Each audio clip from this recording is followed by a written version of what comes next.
Welcome to Government Speak.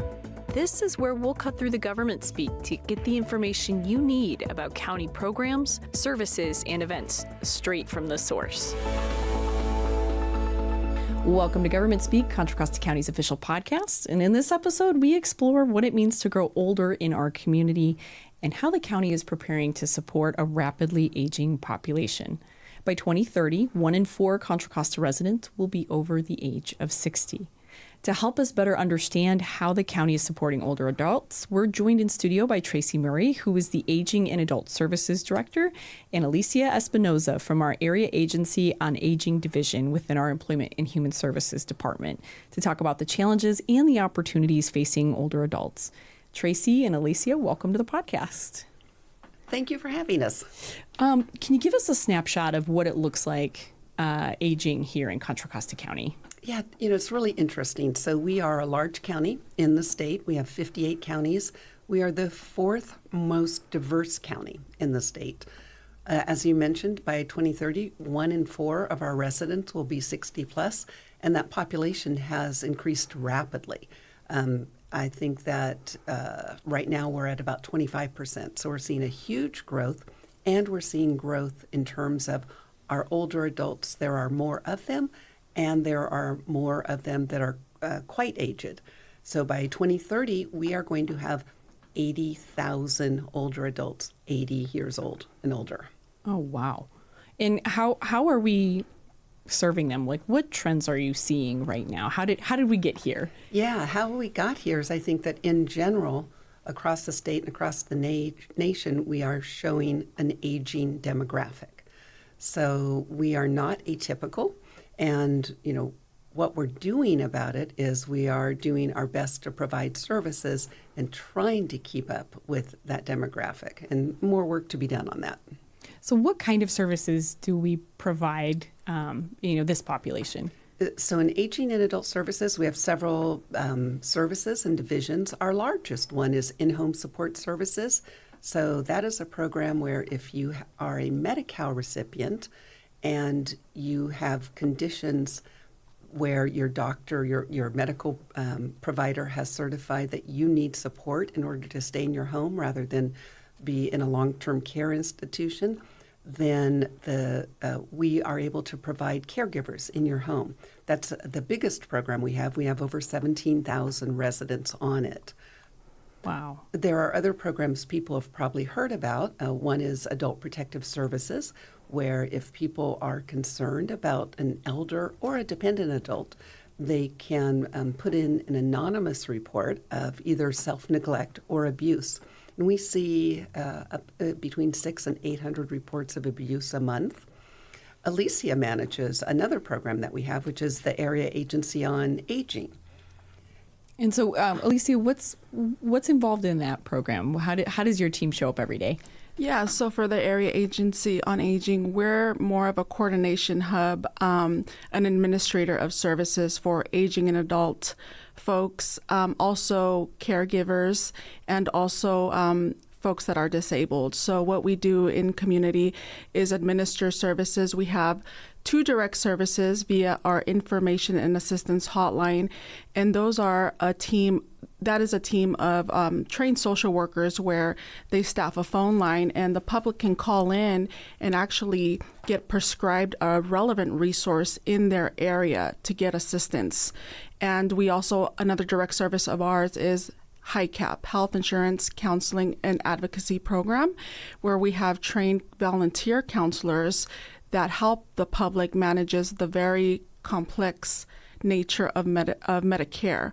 So those are our 2 direct services. We also do a variety of contracted services with community partners, and that ranges anywhere from adult daycare to assisted transportation, caregiving respite, caregiving counseling. It's just a gamut of services. So all of that is accessible via the Area Agency on Aging. It sounds like a very empathetic team, a team that really shows up every day. Totally. It's a lot of work. Yes. Thank you to your team for what they do. What's a common misconception that people have about aging, whether it's here in Contra Costa County or just generally speaking? What is something that you would want people to know? I would like people to know that aging has a lot of facets. So one of the things that we hear, and we don't like to hear this, is this phrase, the silver tsunami, right, which equates aging with disaster. In fact, in our county, about 30% of older adults are still in the workforce. They're contributing. I am an older adult. Our older adults are grandparents or not. They are volunteering or not. So I think that a misconception is that some people make older adults invisible and make them always the recipient of services. And people aren't thinking that older adults are also providing services. You know, I never thought about that. I mean, the impact of our words can be great, but thinking about the silver tsunami example, it's such a relevant and probably widely used expression, but realizing that it can actually have a negative effect, equating it with disasters. I never thought about that. Can you share a story that really shows the impact that EHST programs can have on an older adult and their family? I see this all the time, and I know Alicia has examples. One of the things that our Adult Protective Services team does is, they go out and assess a client who's been the victim of abuse, and then our social workers will sometimes ask for items to help them. They're providing short-term intensive case management. And so I see requests where they describe a house where there's no furniture and the bedding that they have is terribly soiled. There's no food, or the place where an older adult lives is really, really filthy. So I see our social workers having an impact each and every day. I also see, like with our community partners, like I've visited with Debbie Toth, who has Choice in Aging, an adult daycare center. And I can really relate to this. My mother has Alzheimer's, so I know what that feels like. And when I go to Debbie's center and I see older adults with Alzheimer's singing and dancing and having joy in that moment, like that's really moving to me every single day. What about you, Alicia, in terms of kind of the impact that your program can have on lives? Yeah, so as I mentioned earlier, the Area Agency on Aging works with our contracted partners, and a success story that I really want to shine some light on is some work that we do with Contra Costa Senior Legal Services. So as we know, a rising challenge for older adults is housing and access to housing. So I want to share a quick story. One of our contracted providers, as I mentioned, Contra Costa Senior Legal Services, assisted a 61-year-old woman facing eviction from her home of over 30 years. Because of successful legal counsel provided to her, she was able to negotiate a move-out agreement and gained a monetary settlement due to a defective notice of eviction. With that settlement, she was able to move into a new home in El Cerrito, avoiding homelessness. So that's just a small kind of example of the work that goes on daily via our contracted services that has a real impact on older adults. Small in the sense of maybe, in the day, but in the life of that person meant the world. Right. So that's amazing that we have those partnerships in place to be able to have that impact in the community. But, a lot of what you've shared has been moments of negative impacts on someone's life. That can be really hard to show up every day and to serve folks, knowing that it's rewarding because you're connecting folks to resources they really need to make a difference. But what keeps you motivated in this work? Like, how did you get into this line of work? How did I get here? How did we get here? So I've worked in the private sector, nonprofit, and government. I'm coming up on 20 years of government. Wow. And it's not hard for me to show up every day. Like, I am really committed to community service, and it is so gratifying to be around other people who feel the same way, who go that extra mile. And for me, it's been honestly a privilege. I sort of feel like I'm an accidental government employee. I never thought that this is where I would land, and I did. And I get to work with Alicia and social workers and just a whole team of people who show up every day. They care. So it's an easy job in some ways for me. What about you, Alicia? What's your background and what keeps you motivated? For me, what keeps me motivated is actually the intersectionality of the work and its relevance that it bears on everyone. So this work truly impacts us all because we are all aging. Many of us will also age into disability. Aging is a journey that affects us all irrespective of our differences. Furthermore, we will all likely be caregivers at some point or need a caregiver at some point. Caregiving also affects us all. That is why, to me, this work is so important and why I'm passionate about having a strong, equitable infrastructure for aging services. Much more my team, who shows up every day with compassion and empathy, the partnerships that we build, the fact that we are in this together collaboratively, moving in synergy towards getting services where they're most needed. So that said, as the county population ages, what do you see as the county's priorities to serve these populations over the next 5 to 10 years? I think as a director of the department, not of the department, of the Bureau of Aging and Adult Services, it's really my job to help set the tone and to work with our staff so that we are meeting all of the requirements. And it sounds a little bit dry to say we want to meet compliance standards, but meeting compliance standards, like for in-home support services, if someone applies for services, then the standard is to accept or deny that application within 90 days. So, and we do that, by the way. We are meeting that goal. So I'm really looking to make sure that with our resources, we're doing the very best that we can to help our community. And that means being on time, it means being empathetic, it means working really hard to do whatever it takes. In each program is different. More broadly speaking, is it I don't quite know how to ask this, but where's the greatest need? Is it mental health? Is it housing? Is it food? And I realize the work that you're doing in these programs is likely a combination of all of those things, but longer term, are there priority areas that you're focusing on more?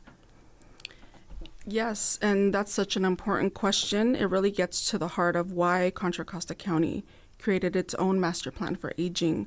The county's master plan for aging is a 10-year strategic roadmap that outlines how the county, together with community partners, will create age-friendly communities, equitable communities where people of all ages can live, work, and age with dignity, connection, and purpose in the face of challenges.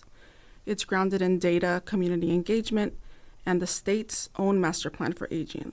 It focuses on 6 key priorities, which are housing, transportation, health, caregiving, economic security, and equity inclusion.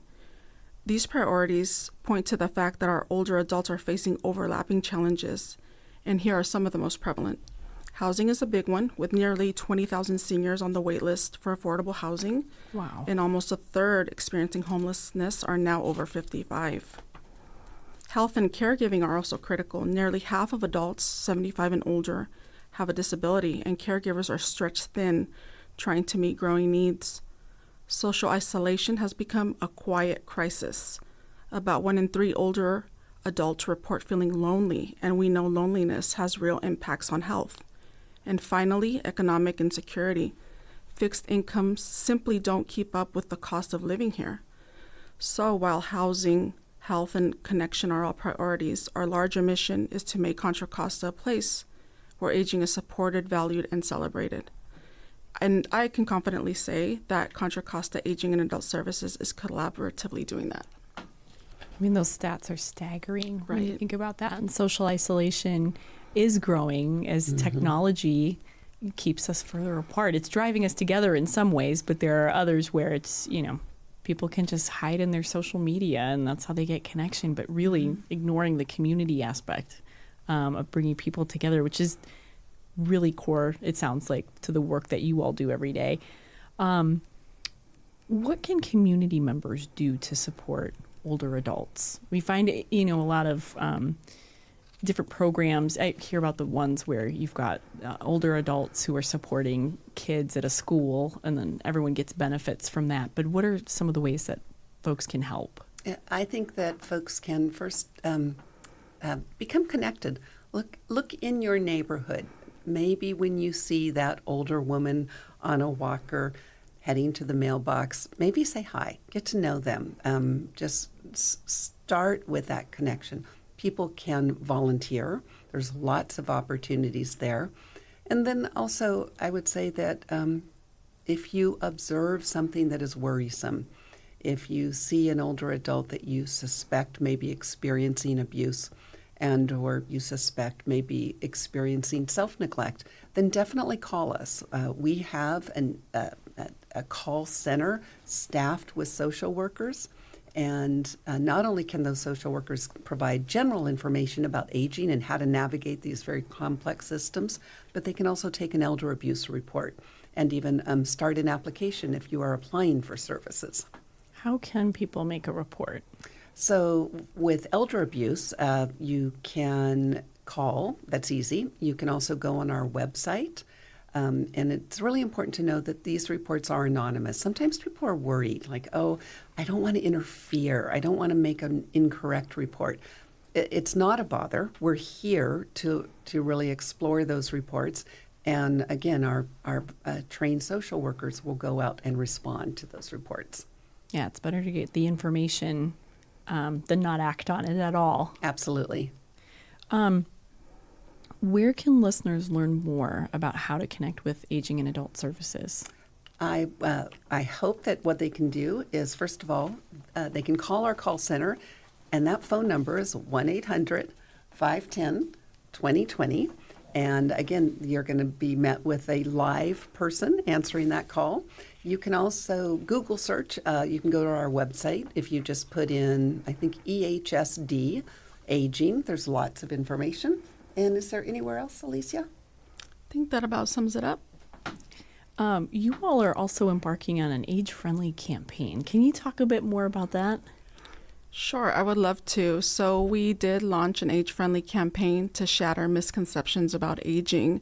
And what we're doing is disseminating images that speak to the spectrum of aging. Aging is diverse. So you'll see images very soon on BART, on buses, on Highway 4, on the 680, showing aging and older adults in different capacities. As a CEO, as spending time with their grandchildren, as volunteering and contributing to society. So the messaging is celebrating all ages because we want to show age-friendly communities. We want to show that aging is not a decline. It is a space where older adults can thrive and still be active members of society.